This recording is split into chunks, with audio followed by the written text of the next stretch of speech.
Hello, I'm Super Orange Cat here today with some more Toonami news. And that news is the fact that we have finally got our Christmas and New Year's marathons figured out. Now, without further ado, let's get into the Christmas marathon. The Christmas marathon will be, once again, Blade Runner Black Lotus. And it'll be all night through, I think, they'll air what will be at that point all 7 episodes of Blade Runner Black Lotus. And I think they're going to finish that off with another rerun of Dragon Ball Super. And the New Year's night, we will have Cowboy Bebop come back to the block again for what may be one night, what might be more than a one night thing. I'll explain in a moment why, as it will air a marathon from 1 through 4 in the morning, the first 6 episodes. Note also on New Year's night, we will be getting a new Blade Runner Black Lotus at midnight, and at 12:30, we will have the long awaited season 1 finale of Yashahime Princess Half Demon.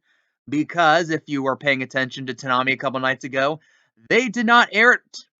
They aired the second to last episode, and then they reran an episode from a couple weeks earlier, which is currently being chalked up to an engineer's mistake at this point on Toonami's part. But again, an interesting scenario there. Like, what? This is the second time they've done this, by the way, because way back in Halloween, or before Halloween, way back whenever we had that Harley Quinn marathon, they forgot to air the last episode of season 1. They instead reran the first episode again.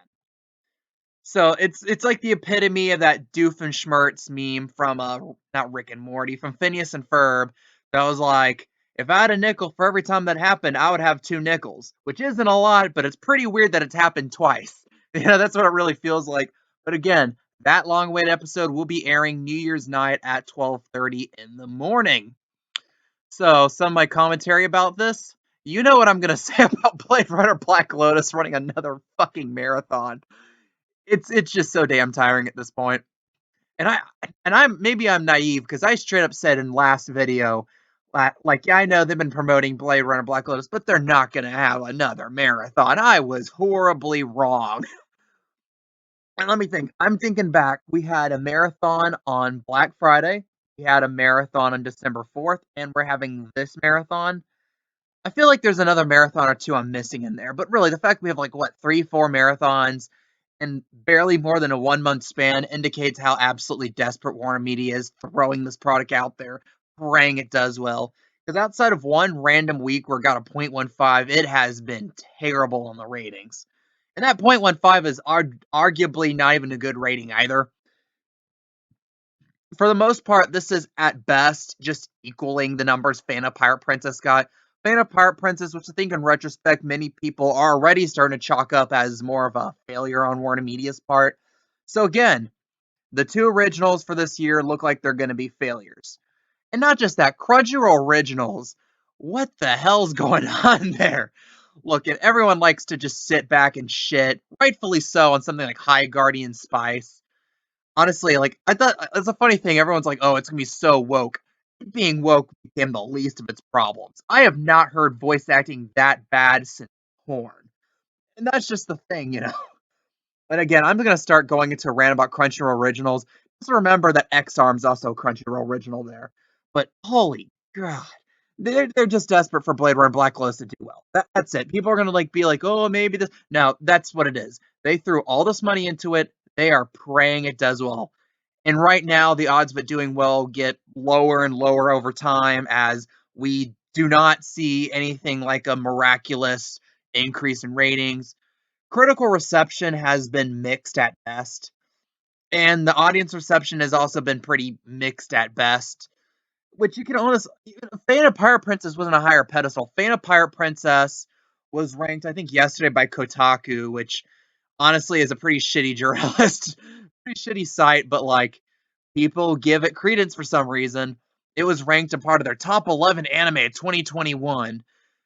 And like, if you're saying like the first 8, 9 episodes, and yeah, you can make a good argument Fano is one of the top anime this year, but that ending has absolutely no excuse. Seriously, how do you go from a fun-loving pirate adventure to female Jesus in like 12 episodes? That feels like something you can only come up if you have some advanced stage of schizophrenia or something, but I digress. Back to Tanami's marathons. And the other marathon opens up some interesting questions as well.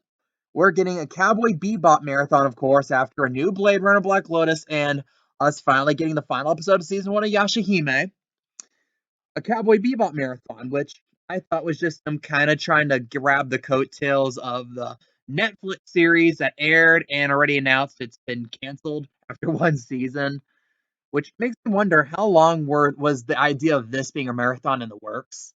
I feel like this is something they came up with probably a month or two ago to make this a holiday marathon and then have Cowboy Bebop be very predictably a failure, the live action version. First, I was able to check this will be the animated version. So although John Cho is a great actor, that's probably the only thing that the live action adaptation of Cowboy Bebop has going for it is John Cho.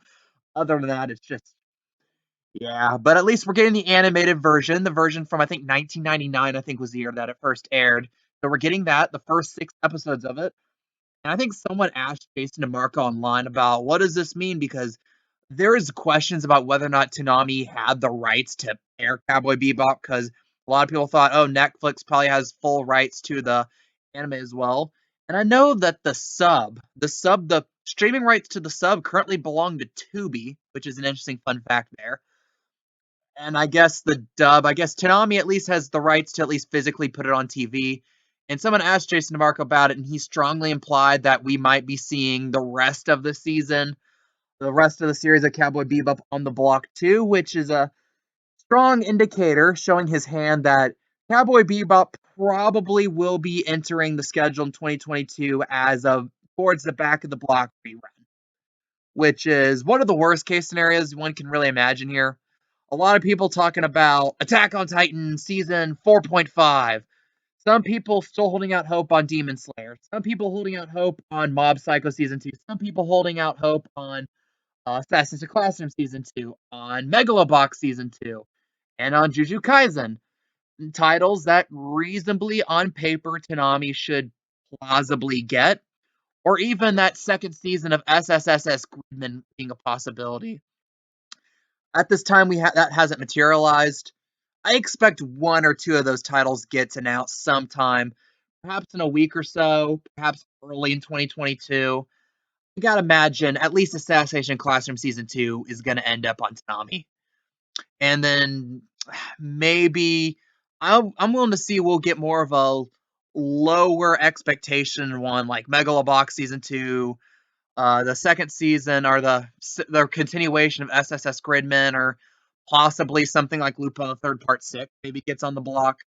But really at this point, if we're seriously talking about rerunning Cowboy Bebop for the millionth time, albeit the last time Cowboy Bebop aired on the block was its Christmas marathon last year, it's like, I mean, the joke was like 2008 and earlier, Cowboy Bebop was somehow always on the block because it was filler. That's basically what Toonami uses Naruto Shippuden for now is what Cowboy Bebop was for like the first 4 or 5 years of Toonami's Adult Swim run.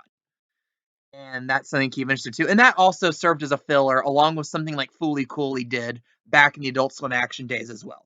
I distinctly remember looking at the schedule for Adult Swim action on Saturday nights and so often seeing Fooly Cooly, Cowboy Bebop, and then insert Bleach, Blood Plus, shit like that, you know. Even the Big O I remember being on all the time.